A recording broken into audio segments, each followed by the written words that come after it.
Dance.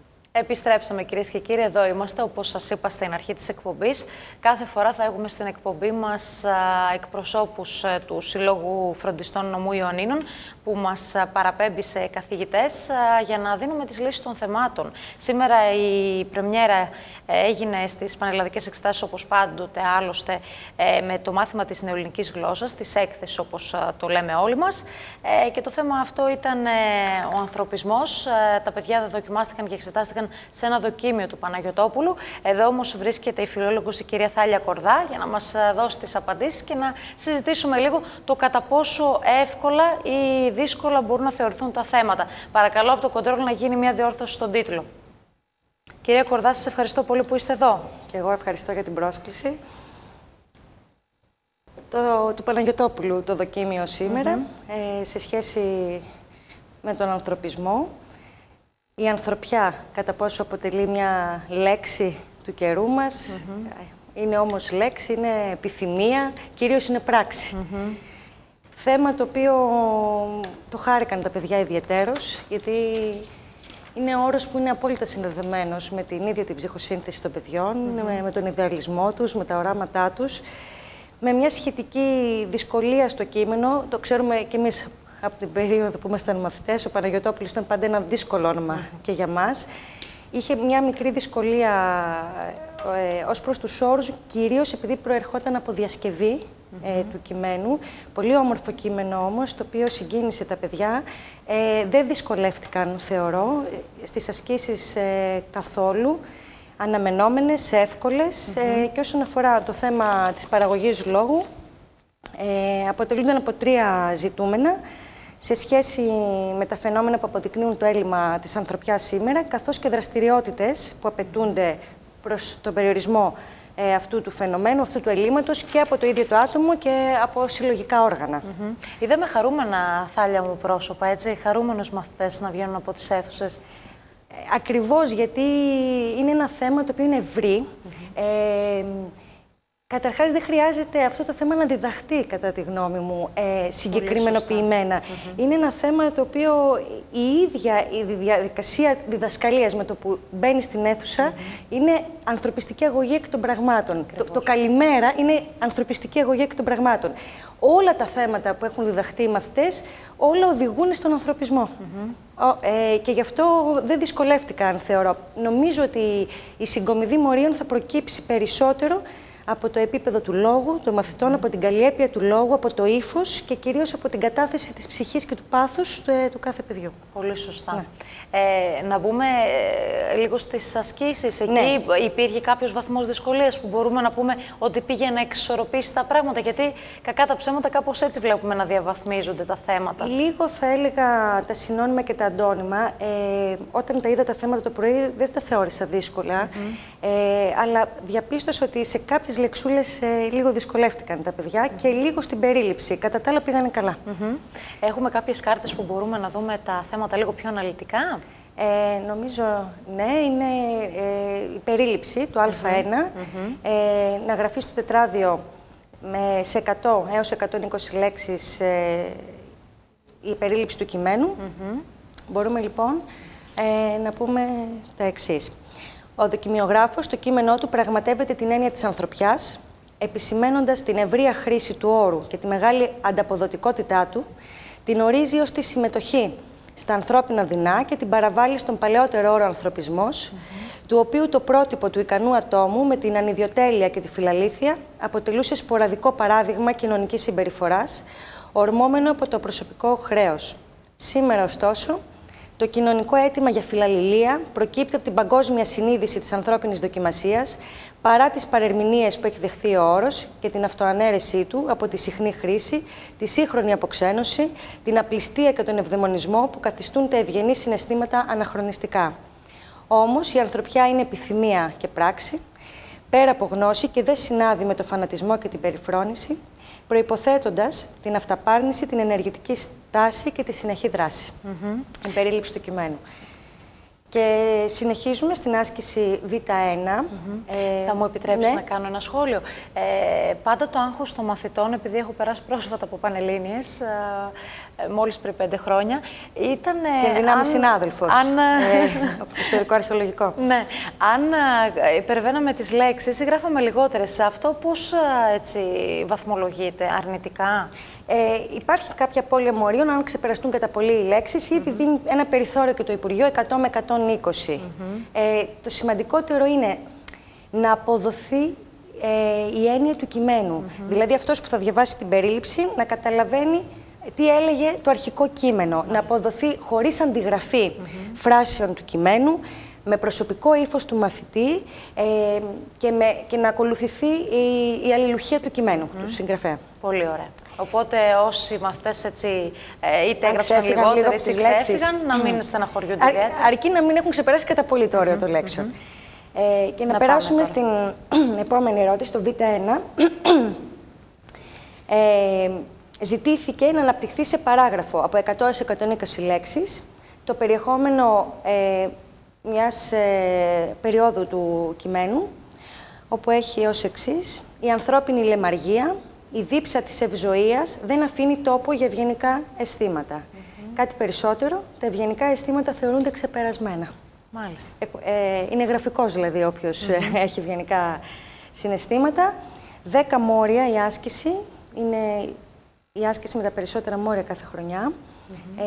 Απαιτεί να αποδοθούν τα νοήματα. Θεωρώ ότι στη συγκεκριμένη περίοδο είναι 2 τα ζητούμενα. Το ένα αφορά στην αδιφαγία του ανθρώπου για καλοπέραση και επίσης να αποδειχθεί ότι όποιος δεν είναι έτσι είναι ξεπερασμένος. Μάλιστα. Θέτουμε αυτή την περίοδο ως θεματική περίοδο και μπορούμε να πούμε λοιπόν γι' αυτό ότι μέλημα του σύγχρονου ανθρώπου είναι το υλικό κέρδος και ο ευδαιμονισμός. Η αποκτησιομανία δεν αφήνει πολλά περιθώρια ανθρωπιάς. Οι ανθρώπινες σχέσεις έχουν εμπορευματοποιηθεί και οι δεσμοί είναι απλά σχήματα. Ο άνθρωπος απογυμνώθηκε από τις ανώτερες αξίες και έχει γίνει τόσο απάνθρωπος που τα ευγενικά αισθήματα τα θεωρεί παροχημένα. Σήμερα έχει διαμορφωθεί ένας χαρακτηρολογικός τύπος ανθρώπου που απαξιώνει την έννοια συνάνθρωπος και θεωρεί παραφροσύνη ή γραφικότητα ή και ένδειξη δειλίας ακόμη. Την προσφορά και την αγάπη, δεν ξέρω αν είναι δειλία ή θάρρος τελικά βέβαια αυτό. Πολύ σωστή επισήμανση. Και να δούμε στη συνέχεια το Β2, το οποίο αποτελείται από 2 υπορετήματα, Α και Β, 6 μόρια για το Α και 4 για το Β. Να βρεθούν 2 τρόποι ανάπτυξης στην πρώτη παράγραφο του κειμένου. Βοηθήθηκαν τα παιδιά, όρισε ότι οι τρόποι είναι 2, γιατί αγχώνονται πολλές φορές αν ζητήσει τρόπο ανάπτυξης και μήπως είναι 2 οι τρόποι. Ορίστηκε ότι είναι 2, ήταν πάρα πολύ εύκολη άσκηση, φαινόταν καθαρά ότι η πρώτη παράγραφος αναπτύσσεται με ορισμό και παράδειγμα. Συγκεκριμένα, σε ό,τι αφορά τη μέθοδο του ορισμού, εντοπίζεται ο όρος ανθρωπιά στο χωρίο, από το σημείο η ανθρωπιά μέχρι του κάθε ανθρώπου, ο οποίος εκφράζει τη συμπόνια, τη συμμετοχή και το πάθος του κάθε ανθρώπου. Τα συστατικά στοιχεία του ορισμού είναι τα ακόλουθα, γιατί ζητούσε να δικαιολογηθεί κιόλας ο τρόπος ανάπτυξης. Οριστέα έννοια είναι η λέξη ανθρωπιά. Γένος του ορισμού αποτελεί η λέξη και ο όρος και ειδοποιώς διαφορά. Από το εννοούμε και εξής. Επιπλέον, ο συγγραφέας αναφέρει το παράδειγμα ενός ανθρωπιστή, του Ντινάν, ο οποίος υπήρξε ιδρυτής του Ερυθρού Σταυρού και το οποίο εντοπίζεται στο απόσπασμα από το Ντινάν μέχρι τη λέξη ανθρωπιστής. 6 μόρια η άσκηση, 3 για την απόδοση του ορισμού και 3 για την απόδοση του παραδείγματος μαζί με τη δικαιολόγηση. Και το Β2Β ζητήθηκαν οι διαρθρωτικές λέξεις έτσι και ωστόσο με τη μορφή που αποδίδονται μέσα στο κείμενο. Το έτσι στην 4η παράγραφο δηλώνει το συμπέρασμα και το ωστόσο στην 6η παράγραφο δηλώνει την αντίθεση ή την εναντίωση. Η επόμενη άσκηση με τα συνώνυμα και τα αντώνυμα δόθηκε με έντονη γραφή μέσα στο κείμενο οι λέξεις που ζητήθηκαν για συνώνυμα για να βοηθηθούν οι μαθητές, καθώς και υπογραμμισμένες οι λέξεις για τα αντώνυμα. Συνώνυμο λοιπόν, ενδεικτικά θα αναφέρω λέξεις. Για τη λέξη αναλύσκεται είναι η λέξη αναλώνεται ή ξοδεύεται. Συνώνυμο στη λέξη οικουμενική μπορεί να είναι η λέξη πανανθρώπινη. Οι διαστρεβλώσεις μπορούν να αποδοθούν με τη λέξη αλλοιώσεις ή με τη λέξη παραποιήσεις. Το όλος διόλου, επίρρημα με τη λέξη εντελώς, πλήρως, ολότελα ή ολοκληρωτικά. Και η γενική ευζοίας με τη λέξη καλοπέρασης, ευμάρειας, καλοζωίας, ευδαιμονίας. Και όσον αφορά στα αντώνυμα... Νομίζω δεν είχαν δυσκολία ούτε εδώ οι μαθητές, γιατί κακά τα ψέματα, η δουλειά που γίνεται τόσο στο σχολείο, αλλά πρέπει να επισημάνουμε και στα φροντιστήρια, τους δίνεται πολύ καλό λεξιλόγιο και μπορούν να ανταπεξέλθουν σε κάθε λέξη, ακόμα και στις πλέον δύσκολες. Η αλήθεια είναι όμως ότι τα παιδιά δεν έχουν χρόνο για να ασχοληθούν και πάρα πολύ με τη γλώσσα. Εμείς κάνουμε ό,τι μπορούμε και σε τεχνικό επίπεδο, αλλά δεν έχουν και πάρα πολύ χρόνο για να ασχοληθούν με την ελληνική γλώσσα. Είναι και εποχή κυριαρχίας της εικόνας. Το σχολείο απαιτεί πολλή προσπάθεια, είναι χρησιμοθυρικό, προετοιμάζει για τις εξετάσεις. Κατά καιρούς δυσκολεύονται στα συνώνυμα και τα αντώνυμα τα παιδιά. Και είναι αυτό που λες πολύ, βάζεις μια παράμετρο έτσι πολύ σημαντική, έναν παράγοντα, καθώς τα παιδιά δίνουν έμφαση στα μαθήματα της κατεύθυνσης. Λόγω των συντελεστών. Ακριβώς. Αλλά βλέπουμε άριστους μαθητές να μην τα πηγαίνουν τόσο καλά σε μαθήματα γενικής παιδείας, όπως είναι η νεοελληνική γλώσσα. Και η νεοελληνική γλώσσα είναι ένα μάθημα το οποίο δεν θα καταργηθεί ποτέ. Είναι ένα απαραίτητο μάθημα συνολικά για τη ζωή του παιδιού, του ενήλικα μεθαύριο, με ό,τι και να ασχοληθεί κανείς. Πρέπει να μπορεί να μιλήσει. Γλώσσα και σκέψη συνδέονται. Ακριβώς. Δεν μπορείς να εκφράσεις σκέψη, δεν μπορείς να εκφράσεις συναίσθημα, δεν μπορείς να διεκδικήσεις. Δεν μπορείς να είσαι ένας επιστήμονας που ξέρει άριστα μαθηματικά ή φυσική και να μπορείς να μιλήσεις σωστά. Αυτό είναι και επικίνδυνο, να γίνεις και πιο δυστυχισμένος. Χρειάζεται ισορροπία. Σε όλα. Οπότε όσοι μας ακούνε, ας δίνουν λίγο περισσότερη προσοχή στην νεοελληνική γλώσσα. Εμείς οι φιλόλογοι έχουμε και μια ιδιαίτερη ευαισθησία σε αυτά. Ναι. Να δούμε λοιπόν και τα αντώνυμα για τη λέξη κοινόχρηστος, η λέξη ιδιόχρηστος, ιδιωτικός. Αντώνυμο στη λέξη συμμετοχή, η λέξη αποχή. Η λέξη αυτοακυρώνεται. Εδώ νομίζω συνάντησαν δυσκολία σε αυτή τη λέξη.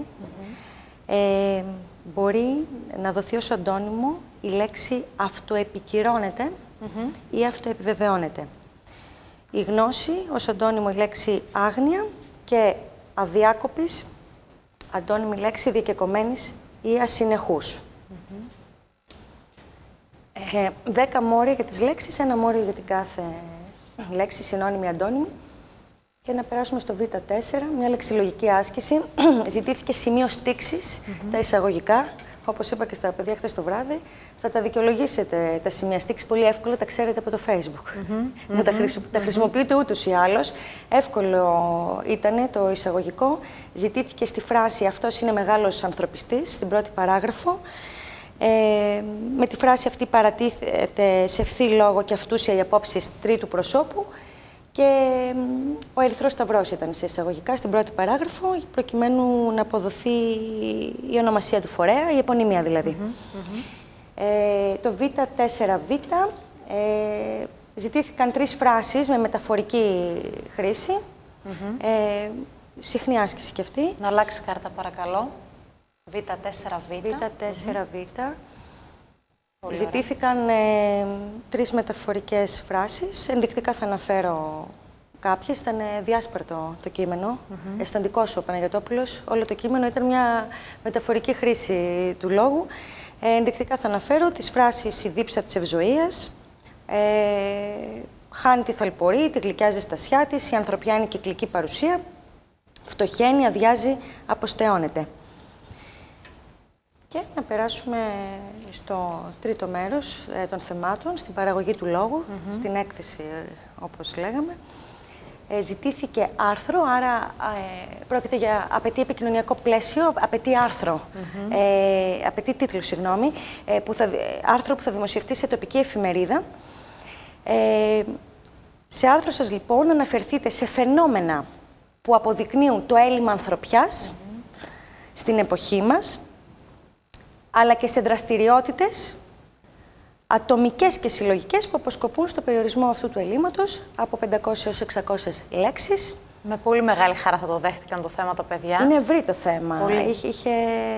Είχαν να γράψουν πάρα πολλά. Μπορούσαν να γράψουν πάρα πολλά, άρα γι' αυτό θεωρώ ότι θα κριθεί όχι στην καταμέτρηση τόσο των επιχειρημάτων, όσο στην απόδειξη και στην απόδοση του πάθους περί ανθρωπιάς. Ακριβώς. Δύο τα ζητούμενα, απλά το δεύτερο ζητούμενο που αφορά σε δραστηριότητες, στην πράξη δηλαδή, υποδιαιρείται στις περιπτώσεις του ατόμου και στη συλλογική δραστηριοποίηση. Μπορούσαν δηλαδή οι μαθητές για αυτό το ζητούμενο να κάνουν το λιγότερο μία παράγραφο, μισή για το άτομο, μισή για τη συλλογική προσπάθεια, αν και δεν συμφωνώ, προτιμώ. Θα μπορούσαν δύο καλύτερα παραγράφους. Καλύτερα δύο παραγράφους, μία για τη συλλογική προσπάθεια, εξάλλου ήταν και ευρύ το θέμα, είχαν υλικό να γράψουν. Προλογικά, σε σχέση λοιπόν με το θέμα, δεν μπορούμε να ισχυριστούμε πως τα ανθρωπιστικά ιδεώδη στην εποχή μας βρίσκονται σε ικανοποιητικό επίπεδο. Η καθημερινή πραγματικότητα επιβεβαιώνει ότι διέρχονται βαθιά κρίση. Επισημαίνουμε καταστάσεις και γεγονότα της εποχής μας που επαληθεύουν την άποψη αυτή. Κύριο μέλημα του ατόμου είναι το υλικό κέρδος και ο υλικός ευδαιμονισμός. Οι διαπροσωπικές σχέσεις κατάντησαν υπολογιστική προσέγγιση. Οι ηθικές αξίες υφίστανται την πιο σκληρή δοκιμασία και η τεχνολογία μετέβαλε τον άνθρωπο σε εξάρτημά της. Ο άνθρωπος αποστασιοποιήθηκε από την προσπάθεια για επίλυση των κοινωνικών και πολιτικών προβλημάτων, με απότοκα την κοινωνική νοσηρότητα και την όξυνση των φαινομένων κοινωνικής παθογένειας. Τα ανθρώπινα δικαιώματα παραβιάζονται σε πολλά κράτη και η ανθρωπιστική κρίση πλήττει περισσότερο τα άτομα των ευαίσθητων κοινωνικών ομάδων, όπως παιδιά, άτομα με ειδικές ανάγκες, γυναίκες. Οι πολεμικές συγκρούσεις παρατηρούνται σε πολλά σημεία του πλανήτη, ενώ οι ρατσιστικές προκαταλήψεις και δράσεις αποδεικνύουν σε παγκόσμια κλίμακα την έλλειψη ανθρωπισμού. Έχουν δημιουργηθεί οικολογικά προβλήματα εξαιτίας της απληστίας του ανθρώπου, ενώ η έλλειψη ανθρωπιάς φαίνεται ακόμα και στα μέσα μαζικής ενημέρωσης, μετατρέποντας σε οικείο γεγονός, όπως λέει και ο Μπρικνέρ, τη δυστυχία και τη φρίκη. Είμαστε εξοικειωμένοι με τη φρίκη παγκόσμια, κάνουμε ζάπινγκ, που θα δούμε περισσότερη φρίκη. Πολύ σωστά. Απαραίτητη λοιπόν κρίνεται η ενίσχυση δραστηριοτήτων ατομικών και συλλογικών, ώστε να εδραιωθεί ο ανθρωπισμός στις συνειδήσεις των σύγχρονων ανθρώπων, αρχικά σε συλλογικό επίπεδο. Σύμφωνα με τη σειρά του Υπουργείου, μιλάει για ατομικές και συλλογικές. Μπορούσαν να γράψουν τα παιδιά πρώτα τις συλλογικές. Εγώ προσωπικά προτιμώ να γράφουν οι συλλογικές πρώτα, γιατί θέλω η τελική εντύπωση να είναι το άτομο. Γιατί πιστεύω πιο πολύ σε αυτό και είναι και πιο εντυπωσιακό. Αρχικά λοιπόν, σε συλλογικό επίπεδο, οι φορείς αγωγής, τα ξέρουν τα παιδιά αυτά καλά, η οικογένεια και το σχολείο να μεταγγίσουν τα ανθρωπιστικά ιδεώδη μέσω της ανθρωπιστικής παιδείας και του επαναπροσδιορισμού των αξιών. Το κράτος να προβεί στη λήψη μέτρων που θα συντελέσουν αποφασιστικά στην αναβάθμιση της θέσης του πάσχοντος ανθρώπου στις σύγχρονες κοινωνίες. Δράση επίσης να αναλάβουν και οι διεθνείς οργανισμοί με την παροχή έμπρακτης βοήθειας και την αδιάλειπτη προσπάθεια για ειρήνευση στον κόσμο. Τέλος, τα μέσα μαζικής ενημέρωσης και εκπρόσωποι της πνευματικής ηγεσίας οφείλουν να αφυπνίζουν την κοινή γνώμη, στιγματίζοντας φαινόμενα απανθρωπιάς και αναδεικνύοντας ανθρωπιστικά πρότυπα. Κυρίως όμως είναι το ίδιο το άτομο, Έλληνα, που καλείται να επανακτήσει την ανθρωπιά του. Η κοινωνία είναι συνισταμένη ανθρώπων. Πολύ σωστά. Ο άνθρωπος πρέπει να απαλλαγεί από την αδιαφορία και τον ατομικισμό. Να συνειδητοποιήσει ότι η ανοχή σηματοδοτεί τη συνενοχή. Δεν είναι ένοχος, θεωρεί ο άνθρωπος. Από τη στιγμή που ανέχεται όμως, γίνεται συνένοχος. Οφείλει να ξεπεράσει την οκνηρία, τον οχαδερφισμό, τις υπερφύαλες φιλοδοξίες και τη φιλαυτία, απελευθερωμένος από τα πάθη του να ενδυναμώσει την κοινωνική του συνείδηση και να μεταβεί από το εγώ στο εμείς. Κυρίως επιβάλλεται να εσωτερικεύσει την πρόθεση συν, που λέει και ο Γιανναράς. Μια αγαπημένη μου πρόθεση, η πρόθεση συν, δηλαδή τη συγγνώμη, τη συμφιλίωση, τη συνεργασία, τη συναδέλφωση, να γίνει σύμμαχος, συναγωνιστής, από άνθρωπος να γίνει συνάνθρωπος. Και για να επιτευχθεί αυτό, πρέπει να σπεύσει να συναντήσει τον άλλο, μέσα από τη διαδικασία της επιοίκειας και κυρίως, εδώ είναι η αλληλοπαθητική αντωνυμία, άλληλοι, αγαπάτε αλλήλους, αλληλοκατανόηση και αλληλεγγύη. Ο άνθρωπος δεν είναι μόνο βιολογική ή βιοχημική μονάδα, είναι δυσυπόστατο. Είναι ηθικοπνευματική ύπαρξη και οφείλει λοιπόν να ενστερνίζεται τις ηθικές αρετές προκειμένου να κατακτήσει και την ψυχική του ισορροπία. Δεν είναι μόνο δηλαδή ότι προσφέρει στον άλλον και εσύ ο ίδιος ανακτήσεις την ψυχική σου ισορροπία. Όμως, Έλενα, οι άνθρωποι μοιάζουν στις υποσχέσεις. Η υποσχεολογία είναι διάχυτη στην εποχή μας. Δεν είναι μόνο στην πολιτική, είναι στις διαπροσωπικές μας σχέσεις. Μοιάζουν οι άνθρωποι στις υποσχέσεις. Στις πράξεις είναι που διαφέρουν. Είναι η θεμελιακή αντίθεση λόγο και έργο του Θουκυδίδη. Γι' αυτό λοιπόν απαιτείται εκ μέρους του ατόμου συγκεκριμένη δράση και συγκεκριμένη πράξη κάθε φορά, όπως είναι ο εθελοντισμός σε ανθρωπιστικό, κοινωνικό, περιβαλλοντικό επίπεδο, ειδικότερα παροχή υλικών αγαθών ή χρημάτων. Είναι πολύ εύκολο να λες νοιάζομαι ή σε αγαπώ, αλλά η πράξη είναι που δυσκολεύει τα πράγματα. Αιμοδοσία και δωρεά οργάνων, συμμετοχή σε ομάδες διάσωσης, εθελοντική εργασία σε συλλόγους και ιδρύματα, ανάληψη πρωτοβουλειών για την προστασία του περιβάλλοντος. Επιλογικά, θα έλεγα ότι ο άνθρωπος προσπαθεί σήμερα να γίνει υπεράνθρωπος, αλλά για να γίνεις υπεράνθρωπος πρέπει πρώτα να είσαι άνθρωπος. Πολύ σωστά. Και όπως έχει πει ο αγαπημένος μου νομπελίστας Τζον Στάινμπεκ, είναι αλήθεια πως είμαστε, Έλενα, και αδύναμοι και ασθενικοί και άσχημοι είμαστε πολλές φορές και επιθετικοί. Αλλά αν αυτό ήταν όλο κι όλο αυτό που είμαστε, θα είχαμε εξαφανιστεί από το πρόσωπο της γης χιλιάδες χρόνια πριν. Ένας απίστευτος επίλογος. Είδαμε μέσα από τις ιδέες και τις προτάσεις ουσιαστικά, μέσα από το δικό σου έτσι, προσωπικό στυλ που έδωσες στα παιδιά, είχαν πραγματικά πάρα πολλά να γράψουν. Και έστω και τα μισά από αυτά να έγραφαν θα πήγαιναν πάρα πολύ καλά. Δεν έχει σημασία ο αριθμός των επιχειρημάτων, να είναι ένας ικανοποιητικός. Είναι το πώς θα αναπτύσσεις, το πώς θα αναπτυχθεί, πώς το θα λεξιλόγιο, πώς θα το αποδώσεις. Πώς να πείσεις και πώς να συγκινήσεις τον εξεταστή. Να τον συγκινήσεις, πώς λέμε γάμα κάπα, αλλά και να τον συμπαύλα κινήσεις για μεγαλύτερο βαθμό. Έτσι ακριβώς. Ναι. Σε ευχαριστώ πάρα πολύ. Και εγώ ευχαριστώ για την πρόσκληση. Να τα ξαναπούμε και να σε άλλο είσαι καλά, μάθημα. να ευχηθούμε στα παιδιά καλή συνέχεια, καλά αποτελέσματα. Καλή δύναμη και σε εσάς τους καθηγητές που κάνετε και εσείς το δικό σας αγώνα δρόμου και συμπάσχετε μαζί με τα παιδιά όλο το χρονικό διάστημα. Βλέπετε πολύ κάτω από τι δυσκολίες και τα παιδιά και οι οικογένειες προσπαθούν να ανταπεξέλθουν στη δύσκολη οικονομική συγκυρία. Το πρόβλημα. Δυστυχώς έχει γίνει πολυτέλεια η εκπαίδευση και η παιδεία στις μέρες μας. Εσείς τα ξέρετε που παλεύετε στον ιδιωτικό τομέα ακόμη περισσότερο. Πολύ δύσκολα είναι τα πράγματα. Εμείς προσπαθούμε για το καλύτερο. Έχουμε προσαρμοστεί ως φροντιστήρια βέβαια στα νέα δεδομένα της οικονομικής κρίσης, αλλά και μια και είχαμε και τον ανθρωπισμό σήμερα, η κρίση, Έλενα, οικονομική είναι καθαρή απόρρια της ηθικής κρίσης. Πολλοί θεωρούν ότι η ηθική κρίση είναι απόρρια της οικονομικής, είναι ακριβώς το αντίθετο. Ακριβώς, συμφωνώ μαζί σου απόλυτα. Να σε ευχαριστήσω πολύ, Θάλια Κορδά. Να υπενθυμίσουμε λίγο στον κόσμο που μας ακούει, το επόμενο μάθημα που δίνουν τα παιδιά είναι τα γενικής παιδείας. Και συνεχίζουμε την επόμενη εβδομάδα. Έχουν πολύ καλό πρόγραμμα τα παιδιά φέτος. Ναι.